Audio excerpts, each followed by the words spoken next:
and welcome. I'm your host Vedika. Let's begin with a video report. On the 24th of February 2022, the world witnessed a sharp decline in the 70-plus-year-old policy as the Cold War made a stunning return. Russia once again became a threat to the West, and the invasion of Ukraine changed the world entirely. When Putin started laying the groundwork for the invasion, he pointed to what he characterized as an existential threat posed by NATO's expansion. And now, thanks to the invasion, the Western military alliance is poised to expand further, with Finland and Sweden in the pipeline. However, it seems like the US had eyes only for Ukraine, pouring in billions to counter the Russian invasion. The bonhomie between Zelensky and Biden might make them look like buddies with the same motives. But the cost of this camaraderie is reaching astronomical levels, probably crossing the $1 trillion mark already. Despite all the money, Russia remains intact on the Eastern Front, and Ukraine still boasts about reclaiming territories with no clear timeline in sight. It's amusing to watch the US flush billions into Zelensky's coffers without any checks or questions. Strange, isn't it? But why is the US so interested in Ukraine, you ask? Well, hold on to your hats, because we have a plot twist here. It's all about the privatization of a country. You may have heard of China buying African land or Sri Lanka's Hambantota port under the guise of assistance. Now the US is pulling off something similar in Ukraine. The Neocons, also known as the Deep State, are orchestrating Ukraine's systematic destruction, turning it into a nation entirely dependent on American Big Macs and European chicken nuggets. Who are these Neocons? These are the puppet masters behind foreign policy, bribing and manipulating politicians and decision makers.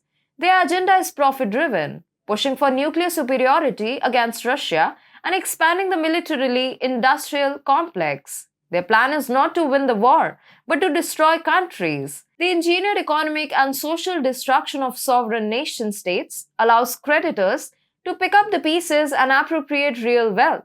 Now, how is this privatization happening? The creation of the Ukraine Reconstruction Bank by BlackRock and JP Morgan is just the beginning. The project for the new American century, representing powerful financial interests, dominates US foreign policy and pushes for simultaneous theater wars to maintain America's hegemonic agenda. Think to yourself, why would anyone invest $1.3 trillion just to revamp Ukraine's nuclear arsenal?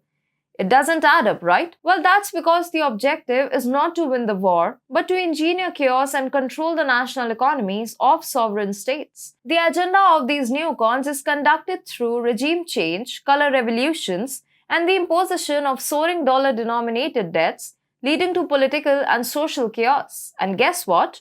Many American and European businesses are all too interested in Ukrainian land. They see an opportunity to capitalize on the chaos and grab their share of the privatization pie. So who is allowing all this to happen?